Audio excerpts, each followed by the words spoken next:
Brain series and its sequel, the Keeper series. And in addition to teaching at universities, I'm a writing coach and have a sales and marketing consulting business. If you'd like to learn more about all of the above, please contact Prime Solutions via the lightningbrainseries.com website. The title of this podcast is The Promises and Perils of the Metaverse. Info for authors and writers and all people. And I think every listener should be interested because the Metaverse has already arrived and will continue to grow exponentially. I believe I have the right background to make this podcast that you'll like, because not only do I understand the computer technology on which the Metaverse is built, that's the how of it, but I also grasp conceptually where it's taking us. That's the why and the what. And I also include the near-term tech futurology of it in my novels. For example, in my book, The Girl Who Electrified the World, protagonist Electra Kittner invents the cyber theater, in which people wear helmets, haptic gloves, and clothes containing body sensors, and recline in cyber thrones that they plug into via a UMMP. That's a universal multi-parallel port, so they can experience sight, sound, taste, touch, fragrance, and spatial orientation sensations. My cyber theater is an extension of today's DoD military simulation hardware and software. So all that said, let's go further. Let me ask a question. Do you know what the term Luddite refers to? Well, the word Luddite came to us from a British industrial protest that began over 200 years ago.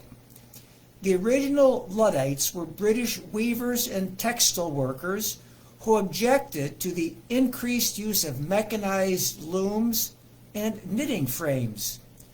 Most of them were trained artisans who had spent years learning their craft, and they feared that unskilled machines and their operators would rob them of their livelihood. In other words, today, Luddites would oppose the disruption technological progress causes. In a 1984 essay, and that's at the dawn of the personal computer era, the novelist Thomas Pynchon wondered if it was okay to be a Luddite, meaning someone who opposes technological progress. A better question today is whether it's even possible. Technology is everywhere, and the short answer is an emphatic no. Pynchon intimates that current authors should pay attention to how technological innovation compresses the amount of time they can devote, or what types of problems in novels their main characters might struggle with, the so-called timeless problems found in the human condition. Sci-fi author Neil Stephenson created the term Metaverse in his 1995 cyberpunk novel Snow Crash to describe a virtual world run by companies after countries in the 3D or real world collapse. The title refers to a virtual drug that people's avatars get hooked on in the virtual world. This book came along after one of the first cyberpunk novels, Neuromancer by William Gibson, which looks at how artificial intelligence might empower a futuristic telephony, which is like today's internet. I have read both books as well as video interviews of the authors and have read book reviews. Most reviewers applaud the author's clever creativity but say the books often ramble and don't explain much about the how of the science fiction in the books, how it happens. They hardly hint at either the why or the what's going on. But you read the books or reviews to decide for yourself. Today we have the Metaverse, which is also called Web 3.0, which is a decentralized internet powered by blockchain and containing multiple virtual worlds, often called virtual reality or meta-reality, that can combine with a real-world overlay to form augmented reality.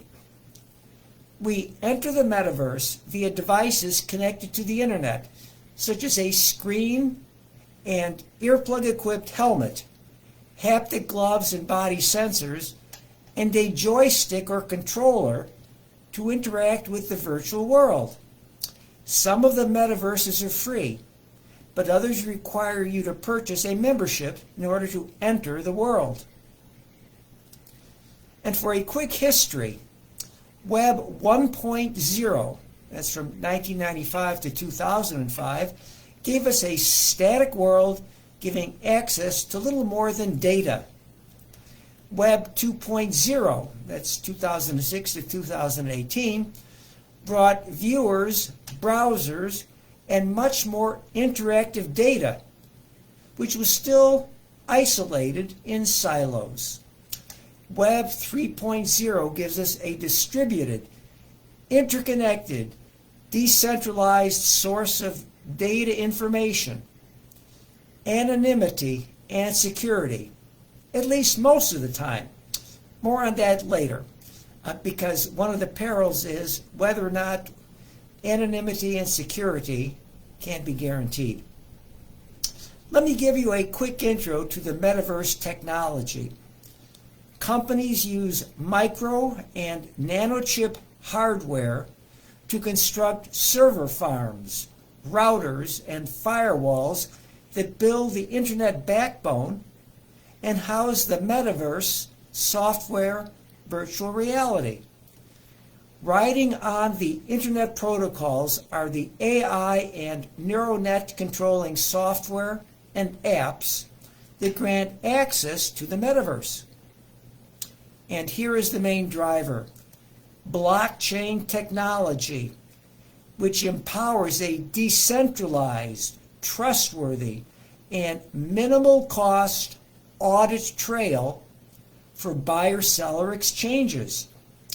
You'll hear the term DeFi, which stands for Decentralized Finance, powered by blockchain.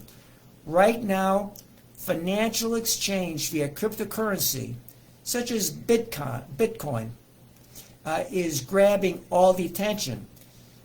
But following close behind are NFTs, non-fungible tokens, that can represent any imaginable asset. What's an example? How about an icon or image of the painting, the Mona Lisa, that you can buy and then own and then sell in the metaverse? You can use bitcoins or similar cryptocurrency to buy and sell. But what are the benefits? Anonymity. No one knows who is buying or who is selling.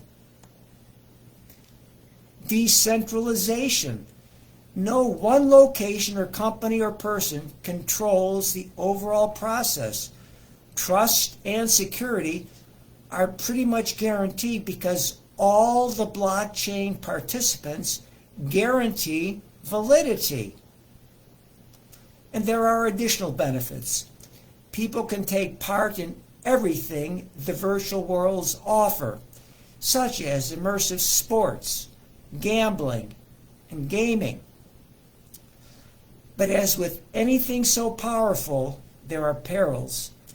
People might become addicted to virtual reality and withdraw into it, neglecting their real-world responsibilities.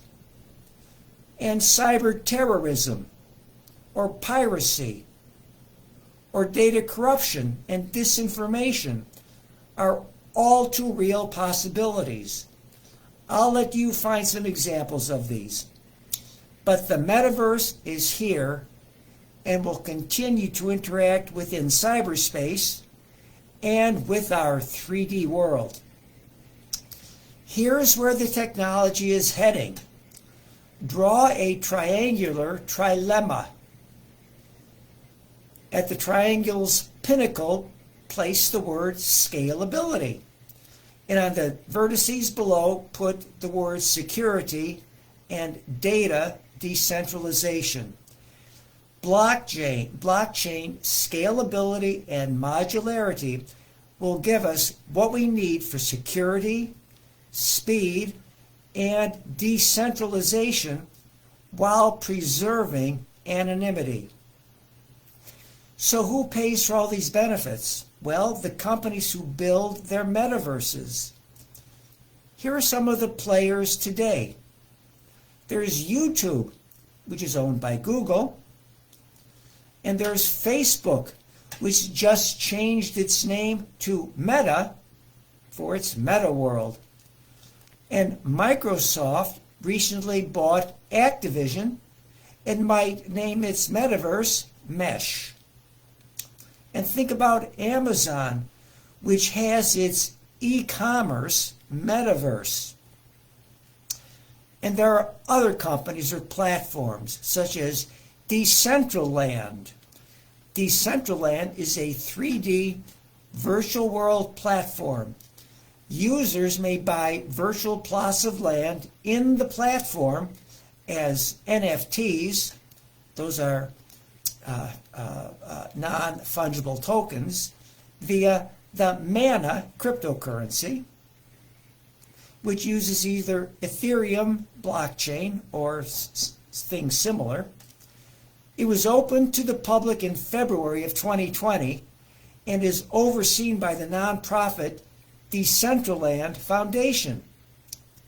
There are others too, so Google for them if you want more details.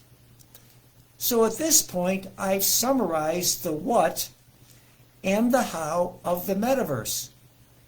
But now let me explain something about the why.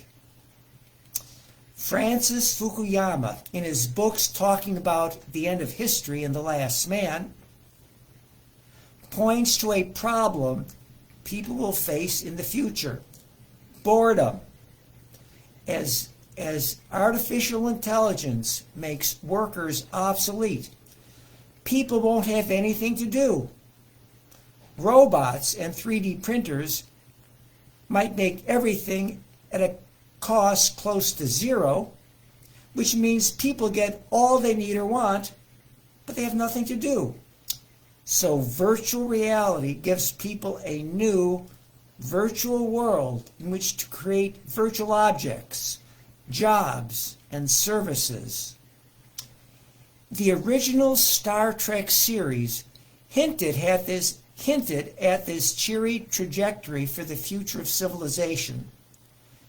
And if you remember the episode called The Menagerie, featuring the Organians who had evolved into pure thought, that's sort of where they went. But don't forget the sci-fi classic Forbidden Planet, in which the Krell civilization destroyed itself when its machines gave them the power of a virtual world. That power released the monster from the id. Please watch the movie if you'd like to know more. Even though it premiered in 1956, by today's standards, its special effects are still awe-inspiring. Our current metaverse is a lifetime or so away from all this sci-fi musing. And subject matter experts say the promises of the metaverse far outweigh the perils. But all of us should stay tuned to YouTube and other virtual or augmented reality platforms for the latest. Not only will you know what's going on, but you'll enjoy the immersive experience. And I thank you for listening to this podcast. Bye-bye until next time.